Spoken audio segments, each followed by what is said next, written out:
Gĩkundi gĩa gũtetera ihooto cia mũndũ gĩa KHRC kĩrorota thirikari nĩ kĩrĩa marauga nĩ kwaga gũkinyanĩria kĩgĩna kĩrĩa rũhonge rwa ũgima wa mwĩrĩ rũbatiĩ kwamũkĩra kĩa mũigana wa gĩcunjĩ gĩa 15 harĩ igana kĩa bajeti ya bũrũri. Financial year 2023-2024, the health docket received 142 billion against an annual budget of 4.34 trillion, which is 9.7%.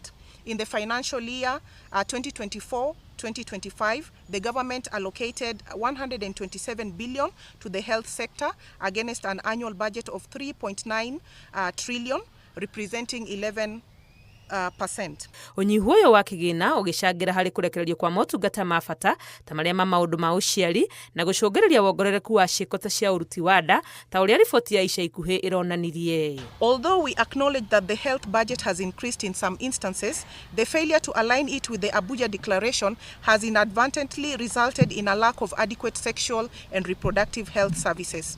Several key studies and reports have documented the link between inadequate government financing for sexual and reproductive health services and the prevalence of unsafe abortion. KHRC hamwe na kũria bajeti-inĩ gũtigĩrĩra ũgima wa mwĩrĩ nĩ wathukĩrwo gĩcunjĩ gĩa 15 harĩ igana, no marenda kũrũmio kwa mĩtaratara ya kũng'ethanĩra na maũndũ ta ciĩko cia kũnyitwo kĩa hinya. There must be institutional accountability in handling rape and defilement cases, including effective investigation, prosecution, and survivor support. There must be a scale-up of youth-friendly and adolescent-specific sexual reproductive health services, including emergency contraception, safe abortion where legally permitted, and psychosocial support. Ona gũtuĩka ciĩko cia ũruti wa nda nĩ mũgarũ na watho, KHRC marauga nĩ kĩhoto kĩa arĩa mangĩkora hatĩka-inĩ cia ciĩko ici kũrigitwo na ũguo makĩendekithia ũrigiti ũgacĩrithio thibitarĩ-inĩ ciothe kuma o matũũra-inĩ.